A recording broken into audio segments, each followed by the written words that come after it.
Paul Michael Glaser, connu de beaucoup comme Starsky, est un homme dont la vie est remplie de mystères et de tourmentes. Derrière le strass et les paillettes d'Hollywood, Paul a fait face à des vérités déchirantes que peu peuvent imaginer. Il a enduré des douleurs et des pertes que la plupart d'entre nous ne voient que dans les films dramatiques. Maintenant, à l'âge de 80 ans, Paul Michael Glaser est prêt à partager les histoires inédites de sa vie. Rejoignez-nous alors que nous plongeons dans la vérité tragique et indicible, en découvrant les recoins cachés du parcours de Paul et les leçons qu'il a tirées de ses épreuves. Avant de plonger dans les tragédies qui ont entouré la vie de Paul après son ascension vers la célébrité, remontons le temps et apprenons à connaître le jeune Paul, qui a grandi dans un environnement familial complexe. La relation compliquée de Keanu Reeves avec son père. Keanu Reeves, avec sa sœur Karina Miller, est éloigné de son père, Samuel Nolin Reeves, depuis de nombreuses années. Samuel, issu d'une famille riche en vacances au Liban, a épousé Patricia, une danseuse locale. Leur union a donné naissance à Keanu et à sa sœur Kim. Mais Samuel a quitté la famille quand Keanu n'avait que 3 ans, maintenant un contact sporadique jusqu'à ce que Keanu ait 13 ans. En réfléchissant à cette période, Keanu la trouve inspirante. C'est sûr. Je pense que c'est définitivement traumatisant. Mais il est difficile de savoir comment cela m'a affecté, parce que je ne sais pas ce qu'aurait été cette autre vie. Vous voyez ce que je veux dire? La mère de Keanu a déménagé avec lui et sa sœur à New York, où elle a ensuite épousé le réalisateur Paul Aaron. La famille a ensuite déménagé à Toronto, mais le couple s'est séparé après 1 an, conduisant Keanu, sa sœur et sa mère à déménager plusieurs fois par la suite. Concernant la tentative de son père de renouer des liens au milieu des années 90, Keanu le reconnaît mais n'a pas répondu. Oui, au milieu des années 90, mais je n'ai pas répondu. Il n'élabore pas sur les raisons, précisant que malgré les problèmes juridiques de son père impliquant l'héroïne, ce n'était pas le facteur décisif. Ce n'est pas pour ça que je n'ai pas pris contact. Je ne l'ai tout simplement pas fait. Son enfance était authentiquement Gen X. Lorsque Keanu Reeves a parlé à Esquire en 2021, il se souvenait de son enfance à Toronto, peignant un tableau que de nombreux Gen Xers trouveront nostalgique, même s'il pourrait horrifier les parents du 21e siècle. Certaines de ses premiers souvenirs incluent jouer au hockey de rue et se lancer des marrons, littéralement en ouvrant les marrons et en les jetant les uns sur les autres. Il a parlé de la construction de karts, de passer des heures au cinéma et même de voler des bonbons à l'occasion. Nous étions des enfants avec des clés, a-t-il mentionné dans une interview avec Esquire en 2017. C'était en gros « quitter la maison le matin et revenez le soir ». C'était cool. Malgré ses aventures sociales, il appréciait aussi son temps seul. Profitant du fait que les enfants pouvaient prendre le métro pour un quart, il montait souvent à bord, se rendait à un arrêt inconnu, puis se promenait, un passe-temps qui a contribué à son confort dans presque toutes les villes du monde. Son enfance était également assez non conventionnelle, avec sa mère travaillant comme costumière et son beau-père comme réalisateur de cinéma et de théâtre. Keanu a rencontré beaucoup de gens intéressants. Il se souvenait qu'Alice Cooper était l'un de ses babysitters et qu'il avait rencontré des icônes comme Dolly Parton et Emmylou Harris. Un fait amusant révélé par The Independent montre que la mère de Reeves a travaillé avec Parton à plusieurs reprises et a conçu le costume de lapin pour sa couverture de Playboy de 1978. Lorsque Parton n'a pas gardé le costume, il a fini chez eux et Keanu l'a porté pour Halloween, son histoire de fantôme d'enfance. Keanu Reeves a joué dans certains des films les plus hallucinants de l'histoire récente, mais que pense-t-il de la possibilité d'un monde invisible existant autour de nous? Il s'avère qu'il y croit, comme il l'a révélé sur Jimmy Kimmel Live. Lorsqu'on lui a demandé s'il avait déjà vu un fantôme, Reeves a raconté une expérience de son enfance. Vers l'âge de 6 ans, vivant à New York, il était au lit tandis que sa sœur dormait à côté et que leur nourrice veillait sur eux. Soudain, une veste est apparue, flottant à travers la porte sans tête, corps ou jambes, avant de disparaître dans les airs.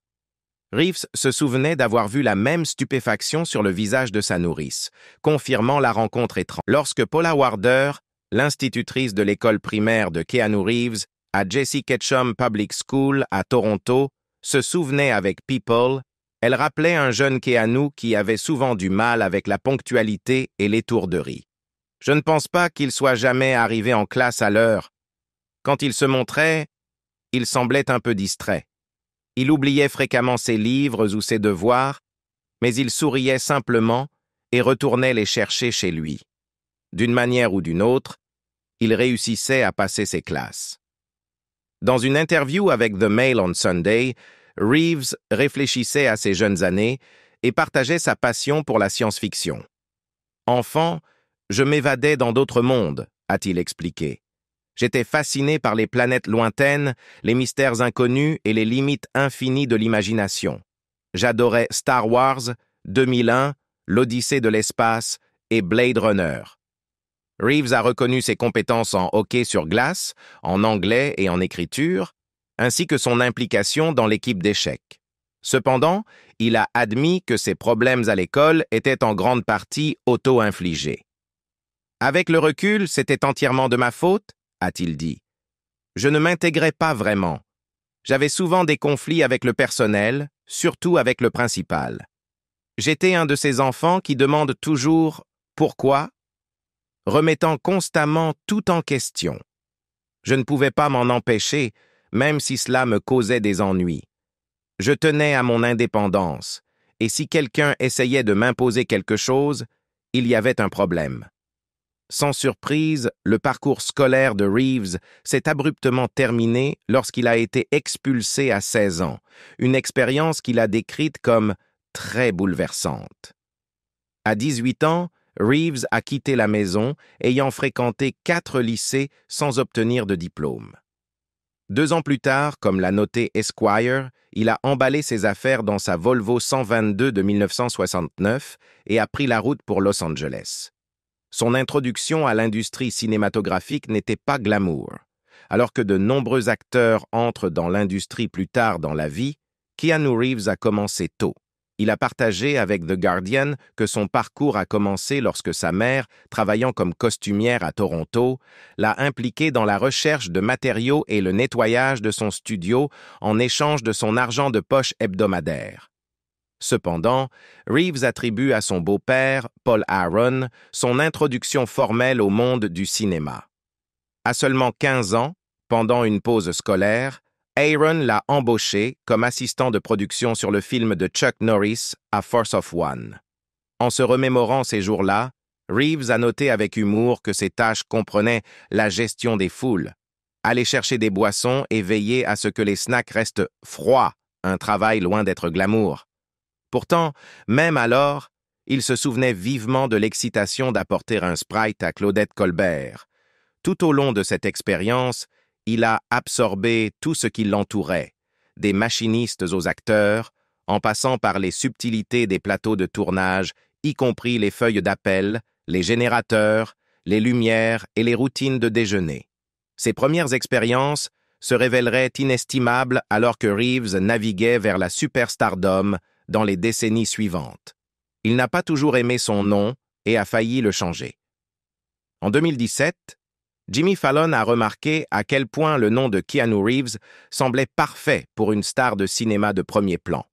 Étonnamment, Reeves a admis qu'il n'avait pas beaucoup réfléchi à son nom en grandissant et avait même envisagé de le changer lorsqu'il est arrivé à Hollywood. Selon Fallon, l'agent et le manager de Reeves ont initialement suggéré de changer son nom parce qu'ils pensaient que Keanu Reeves n'attirerait pas de rôle. Reeves a pris cette suggestion au sérieux, réalisant que le nom qu'il choisirait définirait sa carrière. Il a passé du temps à réfléchir sur la plage, se demandant quel nom lui conviendrait le mieux pour la vie. Sa première idée? Chuck Spadina. Cependant, son agent l'a refusé, ce qui a poussé Reeves à demander « Qu'est-ce qui ne va pas avec Chuck Spadina ?» Imperturbable, il a proposé une deuxième option, Templeton Page Taylor. Heureusement, ils ont finalement décidé de lui laisser garder Keanu Reeves, Fait intéressant, Reeves a également révélé sur Jimmy Kimmel Live qu'il a un cousin nommé Keanu, créant ainsi une connexion familiale amusante. La célébrité est arrivée de manière étrange. People, elle rappelait un jeune Keanu qui avait souvent du mal avec la ponctualité et l'étourderie. Je ne pense pas qu'il soit jamais arrivé en classe à l'heure. Quand il se montrait, il semblait un peu distrait. Il oubliait fréquemment ses livres ou ses devoirs. La carrière de Keanu Reeves couvre un éventail remarquable, allant des blockbusters comme Bill and Ted's Excellent Adventure et des succès d'action comme Speed à des films indépendants profonds tels que My Own Private Idaho. En réfléchissant à sa trajectoire professionnelle avec The Guardian, Reeves a admis qu'elle n'était pas minutieusement planifiée. Ce n'était pas comme si, après avoir fini Point Break, je devais jouer un prostitué de rue. C'était plutôt comme « j'ai fini ça, maintenant je veux faire ça ». Bien qu'il soit un idole des adolescents et une figure incontournable des magazines et des posters pour ados, Reeves a dit à Esquire qu'il ne se voyait jamais ainsi. Lorsqu'on lui a demandé ce qu'il pensait de son statut d'idole, il a répondu avec incrédulité « J'étais incroyable. Non, je ne me suis jamais vu comme ça ». Le moment où il a réalisé sa célébrité était toutefois caractéristiquement modeste. Alors qu'il faisait la queue au cinéma avec un ami pour acheter une glace, un caissier l'a reconnu grâce à River's Edge et a refusé de le faire payer. Reeves se rappelle, il disait « Non, River's Edge !» Et moi, j'étais comme « Cool !» Esquire appelle ça pas le plus grand coup de bluff de tous les temps. Mais en réalité, ça l'est un peu. Comment il a rencontré River Phoenix? En 1989, la vie de Keanu Reeves a pris un tournant significatif lorsqu'il a rencontré River Phoenix sur le tournage de Parenthood, où Reeves jouait aux côtés de Martha Plimpton, qui sortait avec Phoenix à l'époque. Reeves et Phoenix, avec Plimpton et le frère de Phoenix, Leaf, plus tard Joaquin, ont noué une amitié étroite sur et en dehors du plateau. Selon le livre de Gavin Edwards, Last Night at the Viper Room, River Phoenix and the Hollywood He Left Behind, Reeves a découvert le scénario de My Own Private Idaho de Gus Van Sant juste avant Noël cette année-là. Il a immédiatement pris sa moto du Canada à la Floride pour livrer personnellement le scénario à Phoenix. Auparavant, l'agent de Phoenix avait refusé de présenter le scénario, le considérant trop controversé pour des idoles adolescentes plus adaptées aux magazines comme Tiger Beat qu'aux films indépendants crus. Cependant, après que Reeves a présenté le scénario à Phoenix et que ce dernier a regardé Drugstore Cowboy de Van Sant, Phoenix a été convaincu. Les deux acteurs ont finalement accepté de jouer ensemble dans le film, incarnant des personnages impliqués dans le monde de la clientèle masculine et du travail du sexe. Phoenix a plus tard décrit l'idée de faire le film que son agent avait refusé de lui proposer, mais que Reeves avait « Nous étions excités, nous nous sommes juste forcés à le faire. Il a perdu son bon ami à cause de la drogue. » Pendant le tournage de My Own Private Idaho, Keanu Reeves et River Phoenix se sont profondément immergés dans leur rôle, comme le raconte le livre de Gavin Edwards, Last Night at the Viper Room, River Phoenix and the Hollywood He Left Behind. Ils se sont plongés dans des sessions de musique nocturne et se sont aventurés dans les rues pour apprendre des anciens travailleurs du sexe. Phoenix, en particulier, a poussé sa méthode de jeu à un autre niveau, allant jusqu'à expérimenter l'héroïne. Matt Ebert, un ancien arnaqueur de rue et assistant de production sur le film, a observé la descente rapide de Phoenix de l'usage occasionnel à un sérieux problème de drogue. Sorti en 1991, My Own Private Idaho a mis en lumière la dévotion intense de Phoenix à son métier, avec des journalistes notant sa transition sans effort entre les personnages à l'écran et hors écran. L'engagement de Phoenix à ses rôles était profond, mais tragiquement. Juste 2 ans plus tard, le 30 octobre 1993, il est décédé au Viper Room de Johnny Depp d'une overdose de drogue, laissant derrière lui sa petite amie Samantha Mathis et ses frères et sœurs dévastés. Au moment de la mort de Phoenix, Keanu Reeves commençait à tourner Speed avec Sandra Bullock, qui était amie avec Mathis. Bullock se souvient avoir été témoin de la profonde tristesse de Reeves après la perte de son proche ami. En réfléchissant à Phoenix, près de 30 ans plus tard, Reeves a partagé avec Esquire « Je déteste parler de lui au passé, donc je dois presque toujours le garder présent. C'était une personne vraiment spéciale, réfléchie, courageux et drôle et sombre et lumineux. C'était génial de l'avoir connu, oui, inspirant. Il me manque. » La sœur de Keanu Reeves a combattu la leucémie pendant des années. L'engagement de Keanu Reeves à préserver sa vie privée s'étend profondément dans sa vie personnelle, y compris sa famille. En 1991, sa sœur Kim a été diagnostiquée avec une leucémie, marquant le début d'une bataille de 10 ans avec la maladie avant de finalement obtenir une rémission. Pendant cette période difficile, Reeves est resté fermement à ses côtés, comme l'a rapporté People, avec un ami notant. Quand elle était à l'hôpital, il était là avec elle tout le temps, assis à son chevet, lui tenant la main. L'expérience a laissé un impact profond sur Reeves, qui a discrètement soutenu d'autres personnes faisant face à des luttes similaires. Malgré ses efforts philanthropiques, Reeves préfère garder cet aspect de sa vie hors des projecteurs. Dans une interview en 2009 avec Ladies Home Journal, il a révélé « J'ai une fondation privée qui fonctionne depuis 5 ou 6 ans, soutenant des hôpitaux pour enfants et la recherche sur le cancer. Je préfère ne pas rendre publique mon implication. Je laisse la fondation mener son travail discrètement. » Keanu Reeves a perdu sa fille et sa petite amie dans une succession tragique. En 1998, Keanu Reeves a rencontré Jennifer Sim lors d'une fête, et leur relation a rapidement fleuri. Tragiquement, leur parcours ensemble a pris une tournure déchirante lorsque Sim est tombée enceinte. En 1999, ils ont vécu la perte de leur fille mort-née, Ava, ce qui a profondément affecté Sim, conduisant à une dépression postnatale sévère. La tension a finalement conduit à leur séparation quelques semaines seulement après la naissance d'Ava.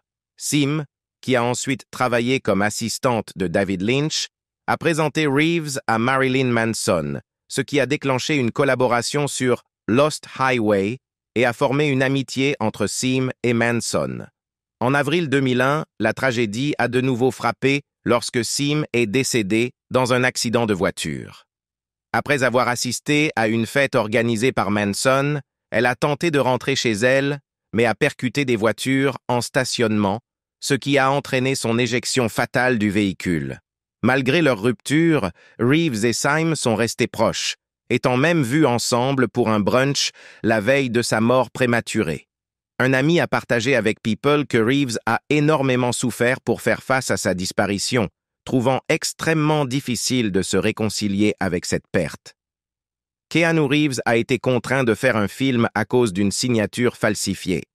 Keanu Reeves s'est retrouvé dans l'un de ses rôles les plus inhabituels en tant que tueur en série dans The Watcher, un film notoirement critiqué avec un lamentable 10% sur Rotten Tomatoes.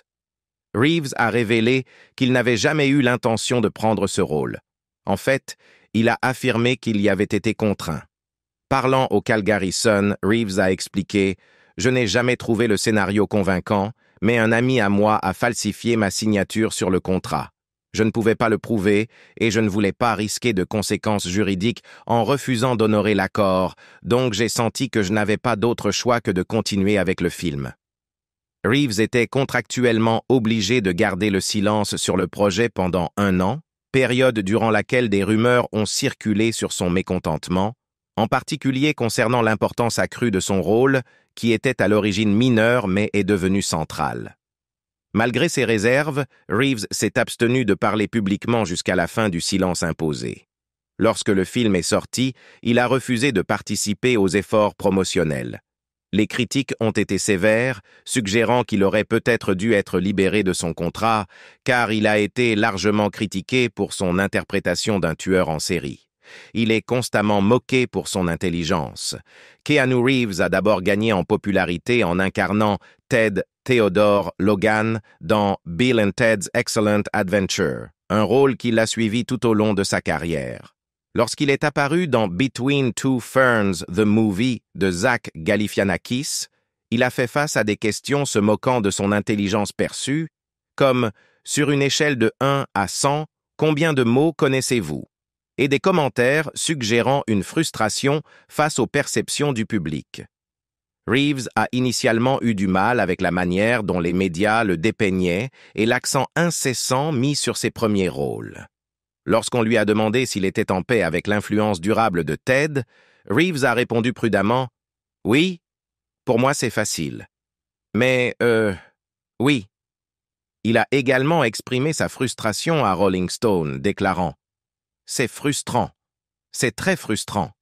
Je n'ai aucun respect. » Il a été diagnostiqué avec une leucémie, marquant le début d'une bataille de 10 ans avec la maladie avant de finalement obtenir une rémission.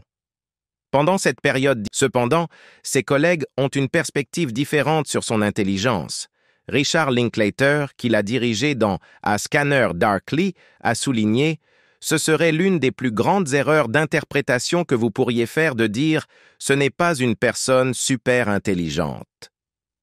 Laurence Fishburne, son co-star dans The Matrix, a également partagé ce sentiment, décrivant Reeves comme curieux, intelligent et possédant un excellent sens du timing comique. Fishburne a ajouté « Il a survécu parce qu'il a su évoluer avec le métier dans lequel nous sommes. Cela est dû à la curiosité et à l'intelligence. Alors, donnez-lui une chance. Sa tentative dans la musique n'a pas été bien reçue. Au milieu des années 90, malgré son statut de star montante, Keanu Reeves s'est lancé dans la musique en formant un groupe appelé Dogstar avec une connaissance fortuite d'un magasin d'alimentation. En repensant à leur expérience, Reeves a admis qu'ils étaient loin d'être de grands performeurs.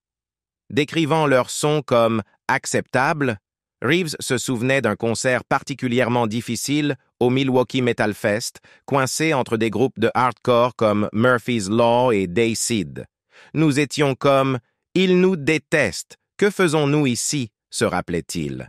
Leur décision de jouer une reprise des Grateful Dead a été accueillie avec mépris par la foule, laissant Reeves sourire devant l'absurdité de la situation. Malgré les critiques publiques, Reeves s'inquiétait davantage pour ses camarades de groupe, des musiciens sincères qui luttaient pour trouver leur rythme. En y repensant, il a réfléchi. « Je suppose que cela aurait aidé si notre groupe avait été meilleur. » Sur une note positive, le batteur de Dogstar, Rob Mailhouse, a partagé avec Vice que bien qu'ils n'étaient pas pleinement préparés lorsqu'ils ont commencé à se produire, ils ont eu quelques expériences notables. Ils ont eu Weezer en première partie et même Bon Jovi les a invités à tourner ensemble.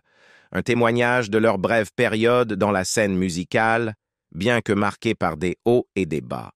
Keanu Reeves a été la cible de poursuites bizarres. Être une personnalité publique signifie souvent faire face à des situations inhabituelles et parfois bizarres. Et Keanu Reeves en a connu sa part. En 2008, Reeves s'est retrouvé dans un procès intenté par un photographe nommé Alison Silva. Silva a affirmé que Reeves l'avait heurté avec sa voiture, lui cassant le poignet alors qu'il tentait de prendre des photos de l'acteur. Reeves a rétorqué qu'il rendait visite à un parent à l'hôpital et que Silva l'avait suivi, trébuchant et tombant de son propre gré, avec le soutien d'un médecin des urgences qui a attesté que la blessure au poignet de Silva était ancienne, et une vidéo montrant Silva apparemment indemne en essayant de jeter un coup d'œil à Britney Spears. Le jury a pris seulement 1 heure pour disculper Reeves. Puis, en 2010, les choses ont pris une tournure encore plus étrange lorsque Reeves a été poursuivi par Karen Sala, qui prétendait qu'il était le père de ses 4 enfants adultes. Elle demandait 3 millions de dollars par mois en pension alimentaire et 150 000 dollars supplémentaires par mois en pension alimentaire rétroactive pour enfants. Malgré les affirmations de Reeves qu'il n'avait jamais rencontré Sala et un test ADN prouvant qu'il n'était pas le père, l'affaire a été portée devant les tribunaux. Sala a allégué des preuves ADN falsifiées, l'utilisation de l'hypnose par Reeves et même que Reeves s'était déguisé en son ex-mari à un moment donné. Heureusement pour Reeves, The Star a rapporté que l'affaire a été rapidement rejetée. Même les personnages animés de Reeves ont fait face à des défis juridiques. Son interprétation de Duke Kaboom dans Toy Story 4 a conduit à un procès de la succession d'Evel Knievel, alléguant que le personnage avait été créé pour suggérer une connexion avec Knievel. Cependant, Bloomberg a rapporté qu'un juge fédéral du Nevada a rejeté le procès, statuant qu'aucune association de ce type n'était implicite dans le film. Keanu Reeves était-il vraiment triste? L'un des mèmes les plus emblématiques mettant en vedette Keanu Reeves est Sad Keanu, où il est assis seul sur un banc de parc, semblant profondément pensif. C'est une image qui évoque la sympathie et le désir de le réconforter avec un câlin ou une friandise comme un milkshake au chocolat. Mais que se passait-il vraiment ce jour-là? Lors de son apparition sur The Late Show avec Stephen Colbert en 2021, Colbert n'a pas pu résister à lui poser la question. Reeves a expliqué qu'il mangeait simplement un sandwich et réfléchissait ce jour-là. Il a précisé « J'avais des trucs en tête, j'avais faim ». Curieux de son statut de mème, Colbert a demandé à Reeves pourquoi il pensait qu'il était si propice au mème. Reeves a admis avec humour qu'il ne comprenait pas tout à fait le phénomène, mais l'a embrassé avec une chanson ludique, invitant tout le monde à faire des mèmes de lui quand ils se sentent tristes, promettant d'être leur ami. Son respect légendaire pour les équipes de tournage. Keanu Reeves se distingue à Hollywood par son traitement respectueux et généreux des membres du casting et de l'équipe, contrastant fortement avec les histoires de comportements abusifs parmi d'autres stars de premier plan. Sa réputation de traiter ses collègues avec le plus grand respect est largement reconnue et célébrée. Bien que Reeves préfère garder la majorité de sa générosité privée, certaines instances sont devenues publiques. Outsider a rapporté qu'après le tournage des deuxième et troisième volets de The Matrix, Reeves a fait don de millions de dollars de son propre salaire pour s'assurer que les membres de l'équipe soient correctement rémunérés. Après The Matrix Revolution, il a offert à chacun des 800 membres de l'équipe des bouteilles de champagne coûteuses et ceux qui étaient les plus proches de lui recevaient souvent des cadeaux personnalisés et réfléchis. Par exemple, après une scène de cascade difficile dans The Matrix Reloaded, où Neo combattait plusieurs clones, Reeves a offert à son équipe de 12 cascadeurs des motos neuves. Ces doublures de cascade sur John Wick ont reçu des montres Rolex personnalisées en signe de gratitude. La profonde appréciation de Reeves pour ses collègues découle de son propre parcours dans l'industrie. Dans une interview avec The Guardian en 2021, il a réfléchi à ses débuts en travaillant au sein des équipes de tournage, soulignant sa conviction de l'importance du travail d'équipe sur les plateaux de cinéma. Il a déclaré « Je pourrais commencer à transporter de la glace tout de suite. Un film, c'est tout le monde à bord. J'adore cette mentalité. » Il est un vrai John Wick. Il est largement connu que les films modernes s'appuient beaucoup sur les écrans verts, les effets en post-production et les graphismes informatiques pour obtenir leur spectacle visuel. Dans ce contexte, le dévouement de Keanu Reeves à aller au-delà ressort encore plus. Chad Stahelski, qui a rencontré Reeves pour la première fois en tant que doublure cascadeur sur The Matrix, l'a ensuite dirigé dans le premier John Wick. Dans une interview avec Esquire, Stahelski a raconté l'engagement remarquable de Reeves, mettant en avant un moment pendant The Matrix où Reeves, en convalescence après une opération, s'entraînait au kung-fu dans un entrepôt froid en portant un collier cervical. Stahelski a remarqué « Je savais qu'il était sérieux ». Le sérieux de Reeves s'est étendu à sa préparation pour John Wick, où il a suivi 4 mois d'entraînement intensif aux armes à feu. Lorsque Taran Tactical Innovations a publié une vidéo de Reeves naviguant habilement sur un parcours de tir à 3 armes, impliquant un fusil de chasse, un pistolet et un fusil de sport, cela a choqué de nombreux spectateurs par sa précision et sa compétence. Stahelski a décrit Reeves comme impressionnant de compétitivité dans son approche. Selon Stahelski, ce niveau de dévouement est intrinsèque au caractère de Reeves. Si vous lui demandiez d'apprendre à crocheter, il deviendrait expert. C'est juste comme ça qu'il est. Sa relation avec Alexandra Grant a suscité des conversations intéressantes. Dans notre culture obsédée par les célébrités, il est rare que les stars maintiennent la confidentialité de leur vie personnelle. Cependant, Keanu Reeves a réussi à garder sa vie privée hors des projecteurs. Lorsque la nouvelle a éclaté en 2019 qu'il sortait avec l'artiste Alexandra Grant depuis plusieurs années, cela a fait des vagues. Vogue a noté que le couple a été salué pour leur relation terre-à-terre, apparaissant occasionnellement ensemble à des événements comme le Gala Art Plus Film du LACMA, tout en profitant également d'activités simples telles que des dîners et des visites touristiques. Cette approche réaliste a été perçue comme un contraste rafraîchissant à Hollywood. Pourtant, leur relation a également déclenché une discussion significative sur l'agisme dans l'industrie. Vox a rapporté que de nombreux médias semblaient surpris que Grant, à 46 ans, soit